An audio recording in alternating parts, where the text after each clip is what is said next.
네, 안녕하십니까. 좀 더 정확한 중국 경제 이야기 차이나 이코노미 채널 CEC입니다. 오늘 중국경제금융연구소 전병서 소장님과 함께 하도록 하겠습니다. 안녕하세요, 소장님. 안녕하세요. 네, 저희가 지난번 테크 버블 시리즈를 통해서 어떤 이 버블의 역사, 그리고 지금 뭐 테크 버블인지, 그리고 그때 어떻게 우리가 대응해야 되는지 어떤 역사적 관점에서 살펴봤는데요.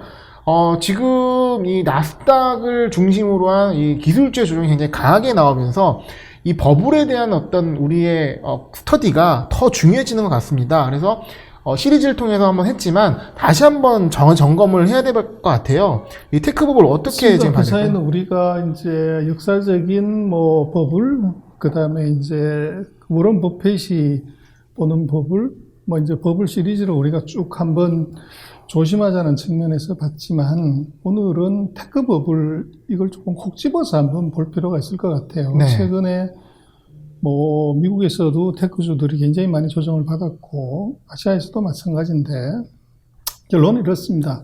버블 맞다. 근데 이제 이 버블에서 그 대응을 어떻게까지 하는 것이 맞냐, 그리고 이제 정말 그럼 테크 버려야 되냐, 네. 이제 이것이 중요할 것 같아요. 그래서 그 얘기를 한번 해볼까 합니다. 그래서 지금 버블 뭐 얘기하지만 뭐 이 버블이라는 게 그렇죠. 뭐 이게 먹으면 수익이고 그래서 못 먹으면 버블 되는 거죠. 그러니까 버블을 활용해서 그렇습니다. 내가 버블의 꼭지에서 빠져나왔으면 너무 좋은 거지만 그렇죠. 이 터져버리면 그만큼 아픈 게 없거잖아요. 그렇죠. 그래서 뭐 이제 77년 이후로 보면은 거의 8번의 이제 버블이 있었고, 이번 그 빨간색으로 되어 있는 것이 소위 말하는 플랫폼 기업들의 버블이죠. 그래서 역대의 뭐, 이 테크 버블 또 주식시장의 버블하고는 비교가 되지 않을 정도의 이제 상승을 보였고요. 거기에 이제 비트코인 하나를 더 집어넣으면, 비트코인 대단합니다. 2017년에 있었던 비트코인의 버블은 뭐 역대 최고였고요. 그러나 이제 그걸 제외한다고 보면 이번에 이제 버블들이 결코 이제 이게 낫지 않다 그렇게 생각할 수 있는데, 지난번에도 뭐 말씀을 드렸고 비트코인의 경우도 얘기를 드렸지만 클래식한 그 버블의 붕괴 패턴이 뭐냐, 지난번에 우리가 뉴턴의 그 남해 버블 때 뉴턴이 어떻게 돈을 잃었는지도 이제 우리가 한번 봤었고, 비트코인의 경우도 한번 봤지만 다시 한번 보면 지금 그 보시는 그 차트가 바로 비트코인 2017년 주가 그 가격입니다. 아주 일자 짱대 양봉이 나오죠. 그런데 그거를 소위 말하는 이제 버블 사이클로 놓고 보면 이제 이런 식의 그 어떻게 보면 미디어가 이제 주목을 하게 되고 거기 이제 열광하게 되고 탐욕이 붙게 되고 환상이 붙게 되고, 그리고 이제는 완전히 새로운 패러다임으로 갈 거야. 네. 즉, 그런 한 5단계의 어떻게 보면 상승 패턴의 버블 형성 과정이 있었죠. 그리고 이제 그것이, 이거 아니네. 그러는 이제 부정의 사태가 들어오면 바로 이제 다운이 생기고, 그리고 다시 한번 반등을 하고 난 다음번에 이제 다시 제자리로 찾아가는 공포가 생기죠. 그래서 이런 것이 전형적인 이 남해 버블부터 뭐 최근까지 봤던 그 비트코인 버블까지의 패턴이 전형적으로 이런 거라는 거죠. 그래서 지금 최근에 미국의 그 테크주들이 뭐 아크펀드부터 시작을 해서 뭐 순식간에 20% 이상씩 훅 빠져버리는데, 이게 이제 왜 그런 거냐 그러면 사실은 그 코로나19가 터졌을 때도 이게 어떻게 이 주가가 일자로 빠지고 다시 이제 V자보다도 훨씬 더 가파른 상승을 이제 만드냐 하는 건데, 물론 돈을 많이 번 것도 있지만 지금 봐야 되는 것은 특히 미국 시장에 움직이는 오퍼레이션 시스템을 제대로 봐야 될 것 같아요. 소위 말하는 퀀트. 그래서 퀀트 베이스의 트레이딩, 그리고 이제 알고리즘 베이스의 트레이딩이 이게 거의 70~80%를 차지한다는 거죠. 그래서 이것이 소위 말하는 방향이 잡히면 일방향으로 그냥 이제 가버리는데, 지금 보시면 이제 그 펀드의 비중이 지금 자산 규모로 보면 가장 지금 커져 있고, 상대적으로 이제 은행이나 보험처럼 안정적인 운행을 하는 것들은 이제 작죠. 그리고 지금 그 금융기관 자체로만 봐도 이것이 이제 자산 운용사가 대폭적으로 늘어났습니다. 그래서 이제 그럼 자산운용사가 뭘 갖고 주로 요새 많이 하냐고 그러면 뭐 뱅가드나 뭐 블랙락 다 마찬가지고 ETF죠. 그래서 지금 ETF가 늘어나는 속도가 이것이 뭐 장난이 아니고 네. 이게 이제 어떻게 보면 싸잡아서 투자하는 거죠. 사실 ETF라는 게. 그래서 물론 그것이 뭐 여러 가지로 좋은 점도 있지만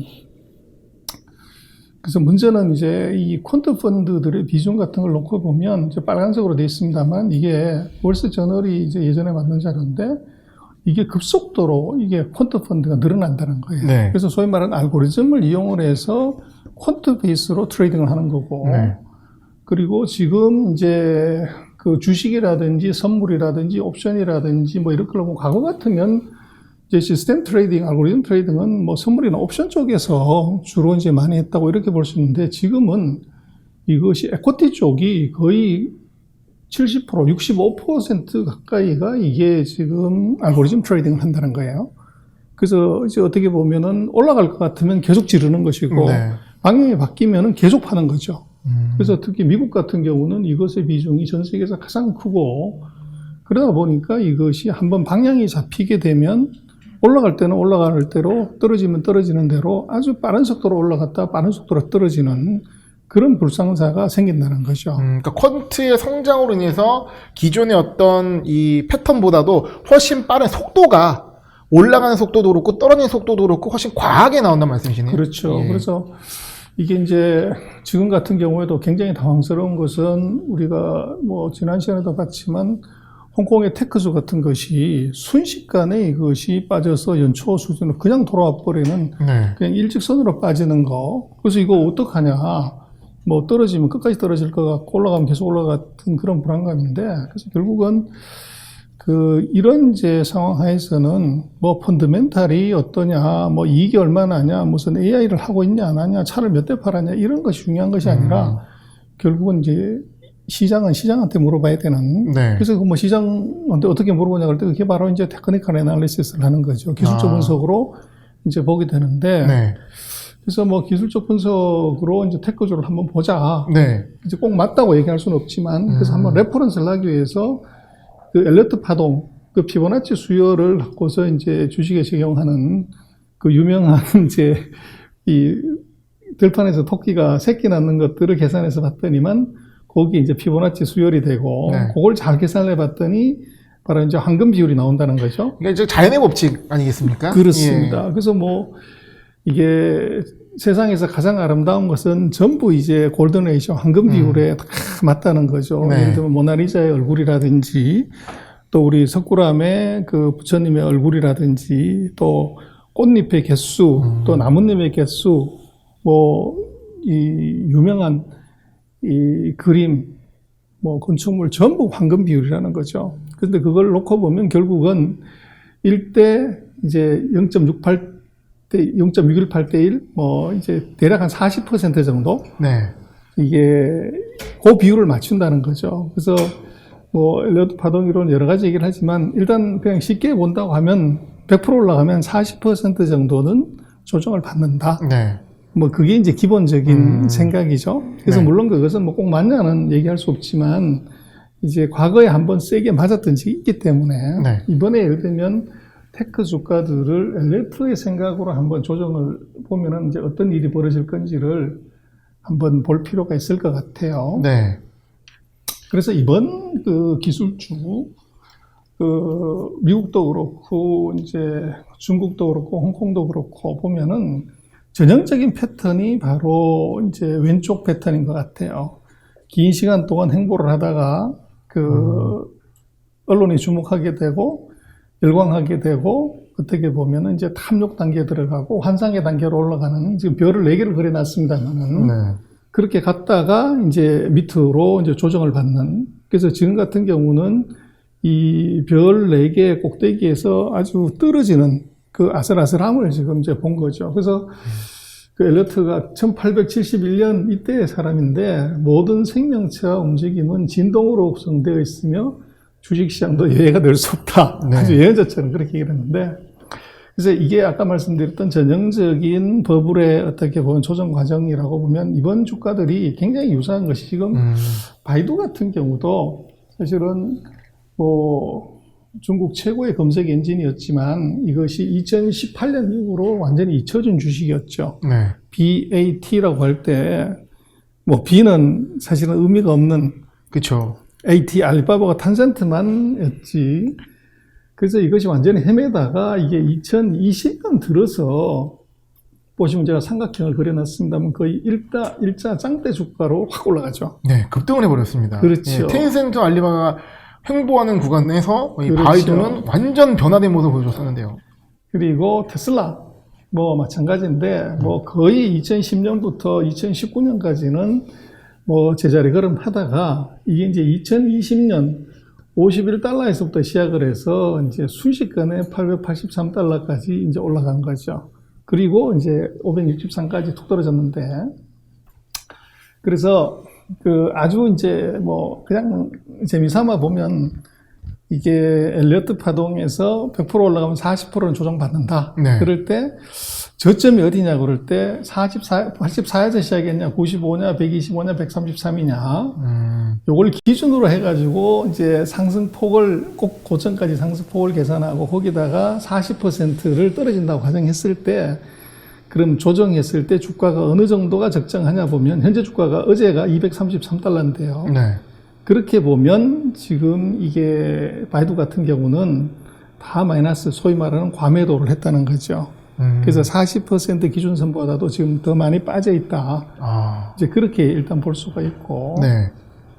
또 테슬라 같은 경우도 이게 이제 51달러부터 72달러, 202달러, 408달러. 요 이제 네 군데 저점에서 이제 40% 조정한다고 하면은 이게 지금 어제 주가가 563달러인데 그렇게 보면 이제 551에서 693, 뭐 요 정도가 나와요. 그래서 408달러부터 올라간 거라고 치면은 한 19% 정도 과매도 한 거고, 지금 이게 52달러부터 올라간 걸로 생각을 하면은 한 2% 정도? 요 정도 이제 뭐 더 남아있다. 조금 더 빠질 수 있는 가능성. 네. 이제 그런 정도로 얘기를 할 수 있을 것 같아요. 그러니까 시작점이 어느에 따라 좀 다를 수 있네요. 그렇죠. 네. 그래서 지금 같은 경우에 놓고 보면 결국은 이제 바이두나 알리바바 같은 경우는 지금 드라마틱하게 왼쪽에 이제 올라가는 이런 이제 국면 38, 60, 100, 160 엘리어트 파동의 이제 어떤 상승 각도로 갔다가 지금은 이제 오히려 이제 빠지는 쪽이죠. 네. 25%, 뭐 38.2%가 바래도 골든 레시오인데 뭐 25%, 40%, 50% 이런 정도로 이제 하락의 패턴을 이제 보인다고 하면은 같이 한번 적용을 해보면 바이두 같은 경우는 어떻게 되냐? 그럴 때 요걸 이제 이 25%는 이미 끝나버렸고 그보다는 더 빠졌으니까 그래서 38.2%, 50% 요렇게 보면 이 조정기의 주가가 한 242달러 그래서 한 258달러 썼는데 지금 233달러니까 조금 많이 빠졌다. 그렇게 볼 수 있고 만약에 50%까지도 빠질 수 있다고 보면 이제 212달러, 218달러 정도 되는 것 같아요. 그럼 아직도 한 7에서 10% 정도는 더 빠질 수 있는 가능성이 있다. 네. 그래서 뭐 최악의 상황도 한 그 정도다. 그렇게 볼 수 있고, 그 엘리어트의 생각을 그대로 빌린다고 하면 지금 있는 주가들은 거의 이제 1단계 하락 조정은 마무리된 거 아닌가. 네. 그렇게 이제 추론할 수 있다는 거죠. 네.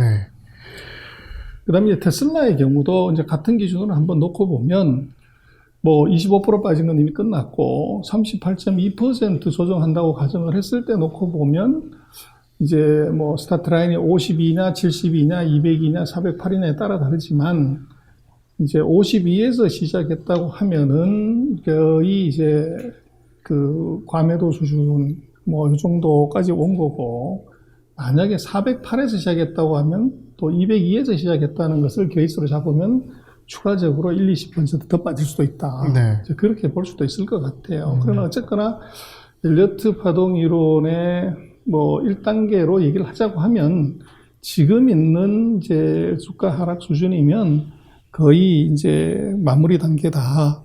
단기 급락이 워낙 심했기 때문에 이제 그런 정도로 한번 추정을 해볼 수 있을 것 같아요. 네. 이게 굉장히 중요하다고 생각하는 게 사실 보통 이제 시장에서 조정이라고 했을 때 15에서 20% 정도 되면 조정이라고 생각을 하는데 지금 나스닥 같은 경우는 거의 30% 가까이 빠진 종목들이 허다하거든요. 그러면 그거는 어떻게 보면 아까 말씀하신 이런 퀀트나 어떤 과열돼서 올라가던 부분이 있었기 때문에 그만큼 30% 가까이 조정이 나온 것이고, 그런데 이 엘리엇 파동에 근거했을 때는 한 40% 정도까지는 하락할 수 있고, 그렇다면 거의 다 왔다라고 예상해 볼 수 있는 거 아니겠습니까? 그렇죠. 예. 그래서 이제 시장이라는 게 항상 산보 나간 그 강아지하고 주인의 관계이기 때문에 주인보다 먼저 가든지 또는 나중에 뒤따라오는 것이지 절대 같이 가지 않죠. 네. 그래서 테슬라든 뭐든 바이두든 간에 앞으로 좋아질 거를 먼저 반영해서 올라갔던 거고, 거기에 지금 이제 증시 자체를 놓고 보면 2020년에 테슬라가 왜 올라간 거냐 하는 것에 여러 가지 이유를 댈 수 있는 바로 이거죠. 지금 노란색 화살표로 쭉 해놓은 이 코로나 위기를 극복하려고 역사상 최대의 돈을 풀었다는 거죠. 네.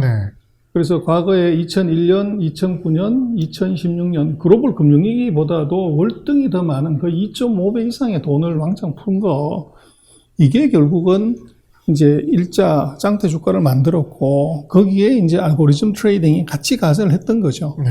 그래서 이 버블이 이제 언제 꺼지냐 하는 건데, 결국은 이 버블을 잠재우는 것도 역사적으로 놓고 보면 결국은 다시 또 기술입니다. 그래서 테크주를 버릴 수가 없는 것이고, 테크주를 계속 봐야 되는 것은 이 버블을 만드는 것도 사실은 이게 테크주지만 버블을 꺼트리는 것도 결국은 테크주입니다. 역설적이지만 굉장히 의미 있는 말씀이신 것 같아요. 그렇죠. 네. 그래서 지금 이제 어떤 젊은 친구가 미래를 보는 창을 보는데요. 네. 그 창이 그 안에 보면 3개가 더 있죠. 네. 그래서 깊이 좀 들여다 봐야 된다는 겁니다. 그래서 어차피 이번에는 전 세계가 돈 많이 풀어서 버블은 그건 맞는 거고요. 그래서 이제 그 버블을 잠재우려고 하면 뭔가가 실물이 그걸 채워야 되는데, 네. 그게 바로 이제 온라인, 서플라이 체인, 또 IT, 바이오, 그린, 이런 이제 한 4-5개 정도의 기술이 결국은 이것을 커져가지고 채우면 버블은 안 터지는 거고, 이게 이제 엉터리다 이렇게 되면 버블은 크게 터지는 거죠. 그래서 이제 역사적으로 최근 100년간을 한번 돌아보면요, 결국은 지금 이번에 글로벌 금융위기도 컸지만 이번에 코로나19는 더 컸다고 하지만 긴 역사의 시각으로 보면 그보다 더 심각한 주가 하락 조정들은 얼마든지 더 있었던 거죠. 근데 그때마다 그 위기를 극복하고 세상을 바꾼 것은 결국은 기술이었는데, 그게 이제 1880년대 보면 그 전기와 화학, 그 다음에 이제 1930년부터 1970년 사이는 자동차하고 석유, 그리고 1970년부터 2010년까지는 IT하고 정보통신이었습니다. 그래서 이번에 이제 2021년에 새로운 변화는 뭐냐 그러면 새로운 기술이죠. 그래서 그게 이제 IoT가 될지 GT가 될지 BT가 될지 나노 기술이 될지 결국은 기술입니다. 그래서 그 기술에 대한 이제 평가나 이런 것들은 결코 이것은 그 주가가 하락했다고 해서 안 쳐다볼 일이 아니라는 거고요. 네. 그래서 1500년대 이후에 세상에 큰 이제 변화가 많이 있었지만, 전쟁도 있었고 기술 변화도 있었지만 1인당 GDP는 계속적으로 늘어났습니다.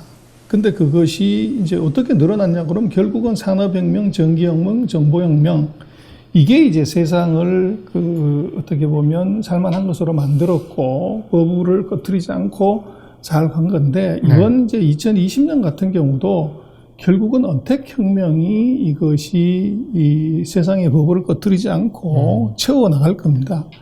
그래서 지금 너무 이제 이게 우리가 그 금융시장에 너무 가까이 있다가 보면 그 금융의 눈으로 자꾸 이제 세상을 보다가 보니까 이게 너무 비관적이 되고 또 너무 낙관적이 되는 거죠. 네.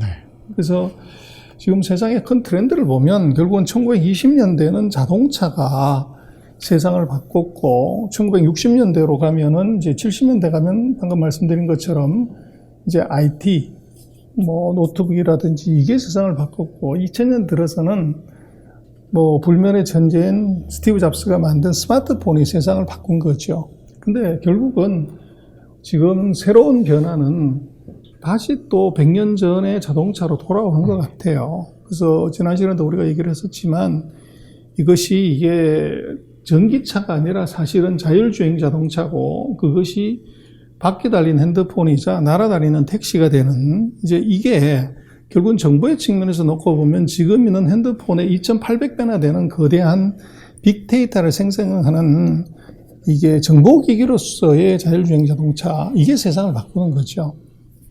그래서 결국은 이제 세상의 변화를 먼저 이제 누가 예측을 하냐는 거고, 그게 그 변화를 이제 빨리 본 사람이 먼저 들어가서 올려놓으면 대중이 따라오고, 그렇게 되면 거기에 이제 어떻게 보면 환상이 생기고, 탐욕이 생기고, 그래서 이제 어떻게 보면 그 버블이 생기는 건데, 그것은 금융시장의 얘기지, 네.